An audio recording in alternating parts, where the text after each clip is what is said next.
सगळ्यांसाठी धावणारी महिला रात्री मात्र स्वतःच्या विचारांमध्ये खूप जास्त हरवलेली असते. संपूर्ण घर झोपलेलं असतं, पण ती मात्र छताकडे बघत पडलेली असते. डोळे मिटलेले असतात, पण मन शांत नसतं. कधी जुन्या गोष्टी आठवत असतात, कधी भविष्याची चिंता, कधी मुलांची काळजी, कधी शरीरात होत असलेले बदल. आणि मग रात्रभर कूस बदलणं, वारंवार जाग येणं, घड्याळ बघणं, सकाळ कधी होईल याची वाट पाहणं हे अचानक सुरू राहतं. अनेक महिला म्हणतात, माझी झोप पूर्णच होत नाही. रात्री अचानक मला जाग येते, मेंदू बंदच होत नाही. सगळं ठीक आहे, पण मन शांतही राहत नाही. पण समस्या अशी आहे की महिला या गोष्टीला छोटा प्रॉब्लेम समजतात. त्या म्हणतात छोटा ताण आहे, झोप न लागणं आजकाल कॉमन आहे. पण खरं सांगायचं तर सतत झोप न येणं ही शरीराची मदतीची हाक असू शकते. कारण झोप ही फक्त आराम नाही, तर ती शरीराची हिलिंग प्रोसेस आहे. जेव्हा झोप बिघडते तेव्हा हॉर्मोन्स डिस्टर्ब होतात, मानसिक आरोग्य कमजोर होतं, शरीर थकायला लागतं, वजन वाढू शकतं, अँक्झायटी वाढू शकते. विशेषतः महिलांमध्ये हॉर्मोनल बदलांमुळे झोपेच्या समस्या खूप जास्त दिसायला लागतात. मग आजच्या या व्हिडिओमध्ये मी तुम्हाला संपूर्ण माहिती सविस्तर सांगणार आहे. महिलांना रात्री झोप का लागत नाही, हॉर्मोनल बदलांचा झोपेवर काय प्रमाण होतो, कोणत्या सवयी झोप खराब करतात, किंवा महिलांनी काय खावं आणि शांत झोपेसाठी काय करायला हवं. म्हणून व्हिडिओ शेवटपर्यंत नक्की बघा. पहिलं आहे, झोप शरीरासाठी महत्त्वाची काय आहे हे समजून घ्या. अनेक लोक झोपेला फार महत्त्व देत नाहीत, पण खरं म्हणजे झोप ही शरीरासाठी रिचार्जसारखी असते. आपण झोपल्यावर शरीरात अनेक गोष्टी घडत असतात. उदाहरणार्थ, मेंदू दिवसभराचा ताण कमी करत असतो, शरीर आपले डॅमेज सेल्स रिपेअर करत असतं, हार्मोन्स बॅलेन्स होतात, शरीर एनर्जी स्टोअर करतं. जर झोप पूर्ण झाली नाही तर शरीर हळूहळू कमजोर व्हायला लागतं. सुरुवातीला फक्त थकवा, चिडचिड, डोकेदुखी जाणवते, पण नंतर आपली मेमरी वीक होणं, वजन वाढणं, अँझायटी, डिप्रेशन, त्यासोबतच BP वाढतो आणि डायबिटीज यांचा धोका जास्तीत जास्त वाढू शकतो. विशेषतः महिलांमध्ये झोपेचा परिणाम जास्त दिसतो, कारण महिलांचं शरीर हॉर्मोनल बदलांमधून सतत जात असतं. रात्री महिलांच्या मनात विचार जास्त काय येतात, ही गोष्ट खूप महिलांमध्ये कॉमन आहे. दिवसभर महिला स्वतःला बिझी ठेवतात, पण रात्री शांतता मिळाली की मेंदू अचानक जास्त ॲक्टिव्ह होतो. मग सुरू होतात जुन्या गोष्टी आठवण, फ्युचरबद्दल चिंता, मुलांची काळजी, पैशांचा विचार, नात्यांमधले ताण, आणि मग शरीर थकलं असलं तरी मन झोपायला तयार होत नाही. काही महिलांना तर रात्री हार्टबीट जास्त जाणवते, बेचैनी वाटते, छातीत धडधड होते, कारण त्यांचा मेंदू सतत अलर्ट मोडमध्ये असतो. आता हे हार्मोनल बदल झोप कसे बिघडतात. आपल्या शरीरात इस्ट्रोजन आणि प्रोजेस्टेरॉन हे खूप महत्त्वाचे असतात.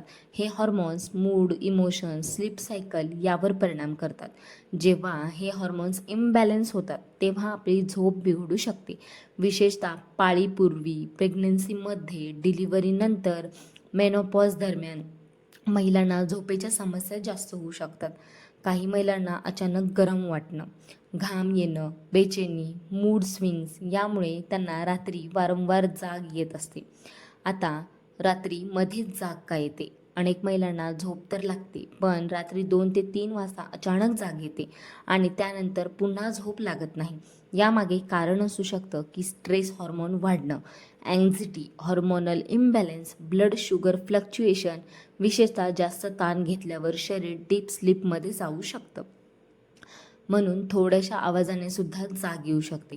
मोबाईल आणि सोशल मीडिया झोप कशी खराब करतात. आजकाल झोप खराब होण्याचं एक मोठं कारण म्हणजे मोबाईल. अनेक महिला झोपण्यापूर्वी मोबाईलवर reels, serial clips, social media, YouTube हे जास्तीत जास्त बघत राहतात. पण मोबाईलमधून जो निघणारा ब्ल्यू लाईट मेंदूला सिग्नल देतो की अजूनसुद्धा दिवस आहे. यामुळे मेलाटोनिन नावाचा स्लीप हॉर्मोन डिस्टर्ब होत असतो आणि मग झोप उशिरा लागते. स्लीप क्वांटिटी खराब तर होतेच, पण सकाळी थकवाही जाणवतो. इमोशनल आणि स्ट्रेस आणि नात्यांमधला ताण. महिला भावनिक गोष्टी मनात खूप ठेवतात. काही वेळा त्या बाहेरून शांत दिसतात, पण आतून खूप तुटलेल्या असतात. नात्यांमधले प्रॉब्लेम समजून न घेतलं जाणं, एकटेपणा, इमोशनल प्रेशर यामुळे रात्री मन अजून जास्त बेचैन होतं. काही महिलांना अचानक रडू येतं, मन खूप हेवी वाटतं किंवा झोपेतून घाबरून जाग येते. हे सगळं इमोशनल एक्झॉशनमुळे होऊ शकतं.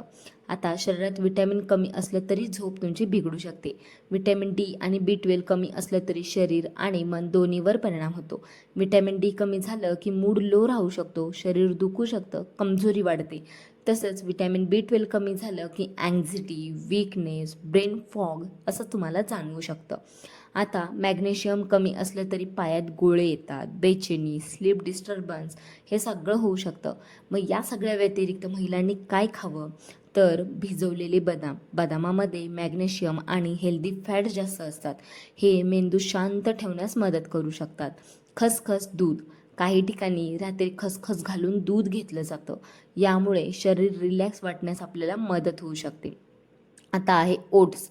ओट्समध्ये कॉम्प्लेक्स कार्बोहायड्रेट्स जास्त असतात. हे शरीराला स्टेबल एनर्जी देण्यास मदत करतात. तसंच दही हे खूप इम्पॉर्टंट आहे. दह्यामध्ये प्रोबायोटिक्स असतात. गट हेल्थ तर चांगली असेल तर आपल्याला मूड स्लीपवरही चांगला परिणाम होऊ शकतो. भोपळ्यांच्या बिया म्हणजेच पंपकिन सीड्समध्ये मॅग्नेशियम आणि झिंक असतात. हे स्लीप क्वांटिटी सुधारण्यासाठी फायदेशीर मानलं जातं. तसंच केळ्यामध्ये तर पोटॅशियम आणि मॅग्नेशियम जास्त असतं. यामुळे स्नायू रिलॅक्स होण्यास मदत होते. कॅमोमाईल टी किंवा हर्बल टी. काही महिलांना हलका हर्बल टी घेतल्याने पण शांत वाटू शकतं. शांत झोपेसाठी रात्री काय करावं? तर रात्री लाईट्स कमी ठेवा. ब्राईट लाईट मेंदूला ॲक्टिव्ह ठेवू शकते. मोबाईल दूर ठेवा. झोपण्याच्या 1 तास आधी स्क्रीन बंद करण्याचा प्रयत्न करा.